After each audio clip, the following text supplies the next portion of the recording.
శోభారెడ్డి గారు, ఈ జగన్మోహన్ రెడ్డి గారి వింత పోకడలు కానీ, ఆయన వింత స్టేట్మెంట్లు కానీ, లేదా వార్నింగ్లు కానీ ఎలా చూడాలంటారు? పోలీసుల్ని బట్టలొప్పదీసి నిలబెడతాను, మీరు ఎక్కడున్నా సప్త సముద్రాల అవతల ఉన్నా కూడా మిమ్మల్ని తీసుకొస్తాను అని చెప్పి హెచ్చరించే పరిస్థితి. అది కూడా నేరస్తులకి అండగా ఈ రోజున ఆయన జైలుకి వెళ్ళి పరామర్శించడం, ములాఖాతులు ఇవ్వడం, ఈ వ్యవహారం అంతా ఎలా చూడాలంటారు? ఏంటి అంటే ఈ ప్రభుత్వ అతి మంచితనాన్ని ఆయన చేతకంతరంగా తీసుకుంటున్నారంటారా, లేకపోతే ఏంటి? జగన్మోహన్ రెడ్డి గారిలో మార్పు కోరుకోవటం అనేది సముద్రంలో సూదిని తీసే ప్రయత్నం లాంటిదే అని నేను చెప్పదలుచుకున్నాను.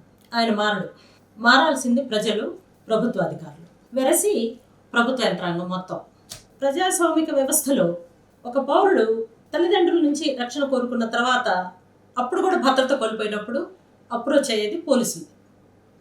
ఈరోజు పోలీసుల్నే బట్టలొప్పదీసి కొడతానని ఒక 11 సీట్లు ఉన్నటువంటి ఒక నాయకుడు బహిరంగంగా మాట్లాడుతున్నాడు అని అంటే, దట్టు ఎలక్షన్స్ టైంలో, ఎలక్షన్ కోడ్ ఉన్న టైంలో అలా మాట్లాడుతున్నారంటే జగన్మోహన్ రెడ్డి గారు, దాని మీద యాక్షన్ తీసుకోవాల్సింది పోలీసులే. పోలీసులు దీనికి రెస్పాండ్ అయ్యి మీటింగ్ పెట్టి మమ్మల్ని ఇలా మాట్లాడటం పద్ధతి కాదని మాట్లాడటం కాదు, అలా మాట్లాడినందుకు, తన భావ స్వేచ్ఛని దుర్వినియోగం చేసుకున్నందుకు, ఇంటిమిడేట్ చేసినందుకు ఆ ఛార్జ్ మీద జగన్మోహన్ రెడ్డి గారిని అరెస్ట్ చేయొచ్చు. కానీ పోలీసులు ఎందుకు ముందుకు రావట్లేదు అనేది నా పెద్ద ప్రశ్న. ఈరోజు లక్షల కోట్ల కుంభకోణాలలో ఎదుర్కొంటున్నటువంటి జగన్మోహన్ రెడ్డి గారి మీద 30 కేసులు ఉంటే కూడా ఇంకా 14 ఏళ్ళు పైబడి ఆయన బెయిల్ మీద ఉండడాన్ని, దాని మీద డిబేట్ జరపడాన్ని, దాన్ని జనంలోకి తీసుకెళ్లడాన్ని ఇప్పుడు కూడా ఎవరూ ప్రయత్నం చేయట్లేదు అని అంటే, ఓకే, న్యాయస్థానం తన పని తను చేసుకుంటుంది, చట్టం దాని పని అది చేసుకుంటుంది అని వదిలేద్దాం. కానీ నేను అడుగుతున్నాను, ఈరోజు పేద ప్రజలు కానీ, పేద వర్గాల వారు కానీ, కులాల వాళ్ళు కానీ చిన్న చిన్న తప్పులు చేస్తే పెద్ద పెద్ద శిక్షలు వేసే పరిస్థితులు మనం చూస్తున్నాం. అలాంటిది రాష్ట్రాన్ని మొత్తం విచ్ఛిన్నం చేసేసి ఎక్కడ పడితే అక్కడ దోపిడీదారులు తయారు చేసి ఆ దోపిడీదారులతో రాష్ట్రం మొత్తం కొల్లగొట్టినటువంటి జగన్మోహన్ రెడ్డి గారు ఇంకా బయట ఉండడాన్ని ఏమని అర్థం చేసుకోవాలని నేను అడుగుతా ఉన్నా యాజ్ ఎ లాయర్. సో నేనేమంటున్నానంటే, ఈవెన్ కోర్టులు కూడా సుమోటోగా తీసుకోవాల్సినటువంటి అనేక కేసుల్ని, ఇలాంటి ఆర్థిక నేరగాళ్ళకి సంబంధించిన కేసులను కోర్టులు కూడా ఎందుకు చూసి చూడనట్లు పోతున్నాయని ఆవేదనతో నేను మాట్లాడుతున్నా యాజ్ ఎ లాయర్.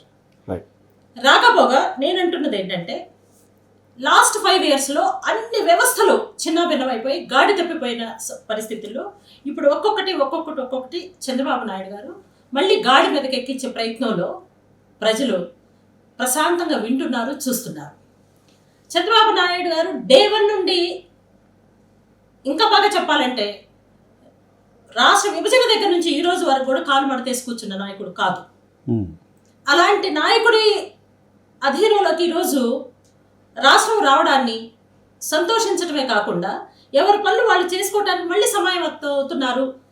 చేసుకునే క్రమంలో అందరూ నిశ్శబ్దంగా వాళ్ళ పనిలో వాళ్ళు ఉన్నారని చెప్పుకోవడానికి గర్వపడుతున్నారు. But at the same time వాళ్ళని మళ్ళీ ఏదో ఒక రోజు డిస్టర్బ్ చేయడానికి శక్తులన్నీ, మళ్ళీ విష సర్పాలన్నీ జడలు విప్పుకొని మళ్ళీ జనం మీద పట్టడానికి, పంజా విసరడానికి తయారవుతున్న క్రమంలో వాటిని కట్ చేయాల్సిన బాధ్యత ప్రజలది, ప్రభుత్వ యంత్రాంగాన్ని, మరి ముఖ్యంగా పోలీసులదని నేను చెప్పదలుచుకున్నాను. కాబట్టి ఏంటంటే, పోలీసులు వాళ్ళు అరెస్ట్ చేయలే, కానీ చిన్న చిన్న వాళ్ళ మీద పెద్ద పెద్ద ఆయుధాలు ఉపయోగించిన లాస్ట్ గవర్నమెంట్లో పోలీసులందరూ ఈరోజు కళ్ళు తెరవండి. మిమ్మల్ని గుడ్డలప్పదీసి రోడ్డు మీద నిలబడతానన్న దానికి రోషంతో మీరు ముందుకు రండి. ఆయన మీద ఉన్న ఎలిగేషన్స్ ఏమన్నాయి, వాటి మీద మీరు యాక్షన్ తీసుకోండి. దిస్ ఈజ్ మై డిమాండ్ ఈరోజు మీ ఛానల్ ద్వారా. దానికి ఏ పోలీస్ ఆఫీసర్ అయినా సిద్ధంగా ఉన్నారని అడుగుతున్నాను. సో మీరు అన్నట్టు చట్టాల పట్ల కానీ, లేకపోతే ఎలక్షన్ కమిషన్ పట్ల కానీ ఆయనకు ఒక చిత్తశుద్ధి అనేది ఉంటే, ఈరోజు గుంటూరు అలాగే విజయవాడ ఉమ్మడి జిల్లాల్లో ఎమ్మెల్సీకి సంబంధించిన ఎన్నికల కోడ్ అమల్లో ఉంది. అయినా కూడా ఈరోజు ఆయన మిర్చి ఆడికి వెళ్ళి అక్కడ మిర్చి రైతులను ఏదో ఉద్ధరిస్తున్నట్టుగా వెళ్ళి వాళ్ళ ఏదో గిట్టుబాటు ధర గురించి నేనేదో చేస్తానని చెప్పి వాళ్ళ అక్కడ గందరగోళం చేయడం తప్ప నిజంగా వాళ్ళకి న్యాయం చేసే పరిస్థితులు ఉన్నాయంటారా మేడం? జగన్మోహన్ రెడ్డి గారు గత 5 ఏళ్ల సీఎంగా ఉన్నప్పుడు బయటికి రాని వ్యక్తి ఇప్పుడు మాత్రం ఎందుకు ఈ ఎలక్షన్ కోడ్ని కూడా ఉల్లంఘించి ఆయన బయటకు వచ్చే పరిస్థితులు? అరెస్ట్ చూపించాలి కదండి, అరెస్ట్ చేయాల్సిందే, చేయాలి కూడా.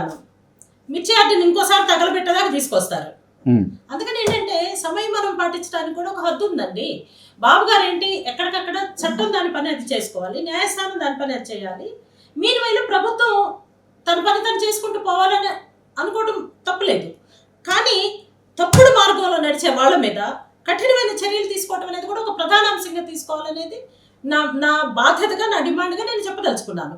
అందుకని ఏంటంటే, ఎలక్షన్ కోడ్ ఉల్లంఘించి మరీ వెళ్లే పరిస్థితులు ఉన్నప్పుడు ఆయన ఆపడానికి పోలీస్ యంత్రాంగం ఉంది, అన్ని రకాల యంత్రాంగాలు ఉన్నప్పుడు మనం ఎందుకు ఈ ఈ నిర్లక్ష్యంగా ఉండాలి, లేకపోతే చూస్తూ ఉండాలి అనేది కూడా కొంత ఆలోచన కలిగిస్తున్న విషయం. కాబట్టి నేను చంద్రబాబు గారికి, సంకీర్ణ ప్రభుత్వానికి, ఈ కూటమి ప్రభుత్వానికి నేను ఒకటే మనవి చేసుకుంటూ ఉన్నాను. ఇప్పుడైనా ఆ శక్తులు మళ్ళీ పెద్దవి కాకుండానే ఆ 11 మంది మాత్రమే ఉన్న ఈ సమయంలో ఎంత చక్కగా పని చేసుకుంటూ అదే సమయంలో శాంతి భద్రతలకి విఘాతం కలిగించేటువంటి అసాంఘిక శక్తులు ఎవరైతే ఉన్నారో వాళ్ళని పోకటి వాళ్ళతో నరికేయాల్సిన అవసరాన్ని గుర్తించాలని నేను కోరుకుంటూ ఉన్నాను. ఇప్పుడు పవన్ కళ్యాణ్ గారు జనసేన పేరు మీద చాలా జోష్ కలిగించే, రోషం పుట్టించే, అలాగే నేరగాళ్ళని నిలదీసి నేరగాళ్ళని శిక్షించే ప్రసంగాలు ఇచ్చారు. సేమ్ టైం తెలుగుదేశంలో కూడా మా పార్టీ డిసిప్లినరీ మెథడ్స్ కి లోబడి చాలా బాగా అందరూ ప్రొటెస్ట్ చేశాం. సో ఈ క్రమంలో మాలాంటి వాళ్ళందరూ కూడా చాలా విగ్రస్గా పనిచేశారు.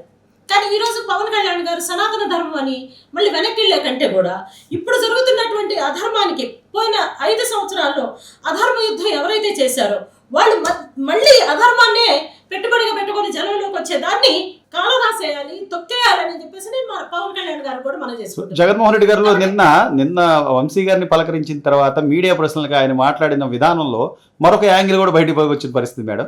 అంటే ఎందుకు వంశీ గారి పట్ల ఎందుకు ఈ రోజున ఇలా అన్యాయం, మీరు చెప్తున్నట్టుగా ఏదైనా నిజంగా అన్యాయం జరుగుతుందంటే ఆయన అందగాడు, ఆయన అందాన్ని చూసి చంద్రబాబు నాయుడు గారు లేకపోతే లోకేష్ గారు ఈర్ష్యపడుతున్నారని చెప్పి మాట్లాడుతున్నారు.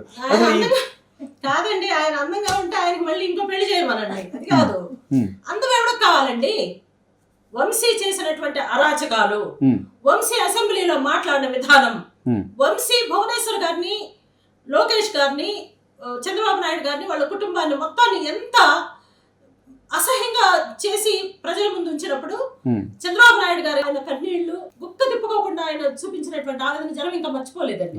అందుకని ఏంటంటే నేనేమంటున్నానంటే అలాంటి వాళ్ళ గురించి ఇంకా జగన్మోహన్ రెడ్డి ప్రశంసిస్తున్నాడంటే, నిందితుల దగ్గరికి వెళ్ళి పలకరిస్తున్నాడంటే, నిందితులను మాత్రమే ఈయన బతికిస్తాడని అనడానికి ఇంతకంటే ఉదాహరణ ఏం కావాలి?